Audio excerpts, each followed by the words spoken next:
Wow, we have this maxim that any accused individual is presumed to be innocent, not unless proven guilty beyond reasonable doubt.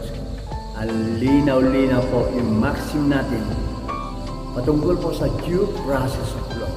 Ulitin ko po, an accused is presumed to be innocent, not unless proven guilty beyond reasonable doubt. Now, at present, ang ating Vice Presidente na si Sara Duterte is now being accused and she is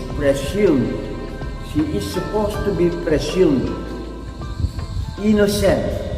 Wala siyang kasalanan, not unless proven guilty beyond reasonable doubt. Kung kaya may impeachment case na nailatag laban sa kanya at ayon sa maxim natin, Sara Duterte is presumed to be innocent. Wala siyang kasalanan. Hanggat hindi mapapatunayan na siya ay nagkasala beyond reasonable doubt.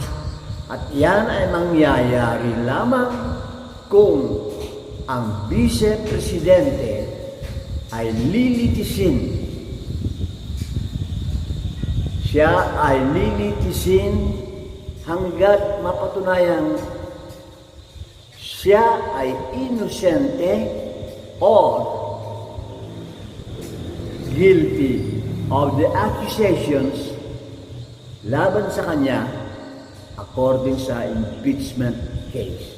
Ngayon, bakit naman parang hinaharangan natin ang paglilitis sa kanya? Bakit pilit na pinipigilan natin ang paglilitis na dapat isagawa na ng ating Senado? Why? Bakit?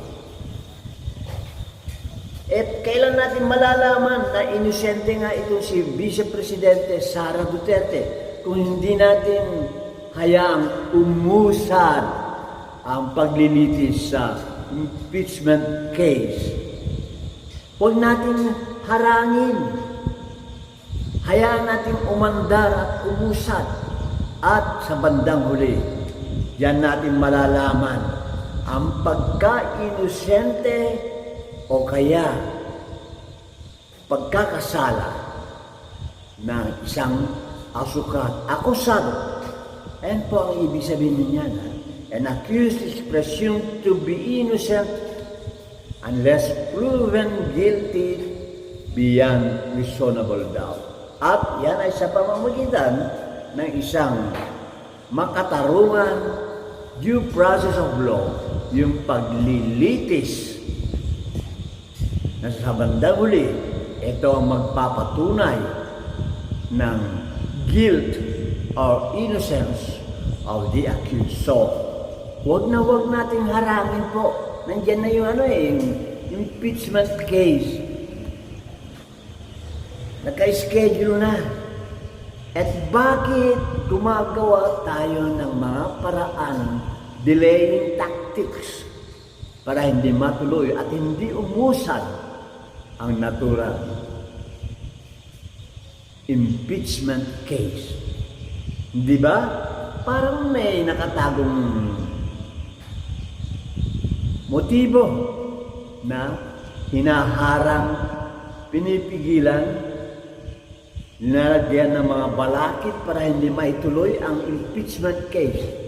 Now, let the people know, ang taong bayan ay nagmamasid at gusto ng taong bayan malaman ang buong katotohanan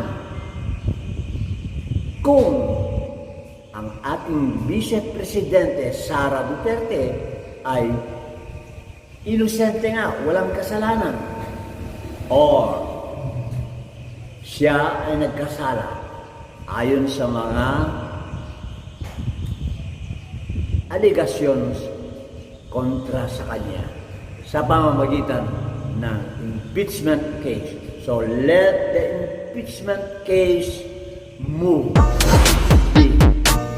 to come out with the truth, ang katotohanan.